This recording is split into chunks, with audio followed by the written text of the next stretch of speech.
التصريحات ديال هالي لودزيك راه غير عقلانيه. هو المشغل ديالو، هو الباترون ديالو، ما احترموش، ما فهمتش.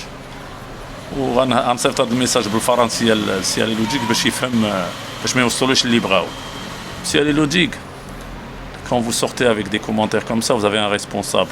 Au-dessus de vous, il y a une hiérarchie. Votre patron, c'est le président de la fédération de football. Quand vous dites que ce que dit le président quand il parle de football ne vous intéresse pas, c'est qu'il y a un problème. C'est qu'il y a un problème. Déjà, dans vos comportements et votre attitude envers les joueurs marocains qui jouent à l'étranger, il y a un gros problème. Vous avez tout sélectionneur doit trouver un terrain d'entente avec les joueurs caractériels. Vous n'avez pas trop, vous avez décidé de fermer la porte sur tous les joueurs caractériels qui sont bons. Vous avez appauvri les forces de l'équipe nationale avant d'aller en Coupe d'Afrique en Coupe d'Afrique au Cameroun. Vous n'avez pas atteint les objectifs, vous aurez dû partir. Vous avez atteint les quarts de finale, vous aurez dû partir. Après, vous venez avec d'autres polémiques où vous dites que moi, je ne vais pas prendre l'avion comme ils ont fait les autres pour aller chercher les joueurs à l'étranger. Ceux qui sont allés chercher les joueurs à l'étranger, c'est le président de la fédération avec l'ex-sélectionneur national. Donc c'est encore de la maldiisance sur le patron, sur votre patron hiérarchique. Après vous dites, on a essayé de me terroriser, on m'a dit, on va me découper la tête. Après vous n'avez pas pu le prouver. Donc vous avez fait une mauvaise publicité pour le pays, comme si on n'avait pas de sécurité au pays. Et tout le monde sait que le Maroc est d'un des pays les plus forts en sécurité au monde.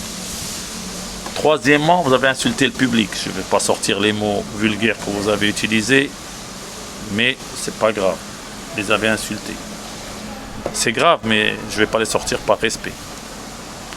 Après le message de félicitations de Sa Majesté, que Dieu le glorifie. Vous n'avez rien pris en considération, vous avez un comportement égoïste.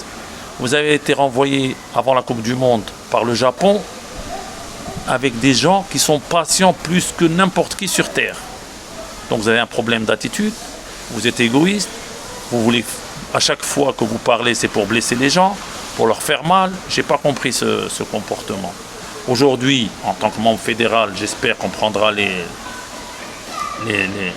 décisions nécessaires pour arrêter ça.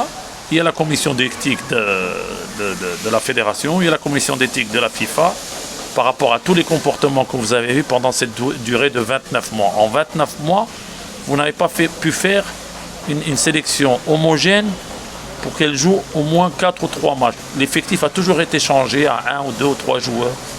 Et puis, votre comportement n'est pas compréhensible. Vous n'avez pas respecté le pays, vous n'avez pas respecté votre patron, vous n'avez pas respecté les traditions. Vous êtes en roue libre, vous avez 69 ans, ça fait 29 mois que vous êtes entraîneur. Et l'insatisfaction de tout le monde, en général, de la majorité du peuple marocain, il y a une insatisfaction. C'est une minorité qui vous supporte. Mais il y a des limites à votre mauvais comportement et à vos attitudes. Ça, c'est un message pour vous, monsieur Alozik, et j'espère qu'il va vous arriver. Je l'ai dit en français, comme ça vous le comprenez bien. Il y a longtemps que vous aurez dû partir. Vous ne méritez pas d'être sélectionneur de n'importe quel autre pays, et spécialement du Maroc.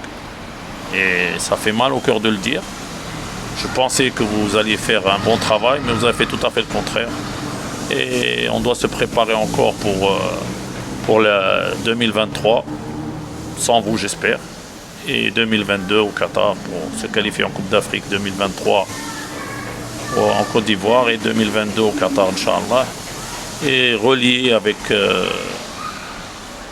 une bonne relation avec tous nos joueurs à l'étranger et tous nos joueurs marocains nationaux et binationaux pour faire une équipe forte qui peut aller le plus loin possible à la Coupe du Monde au Qatar 2022 sans vous, Inch'Allah.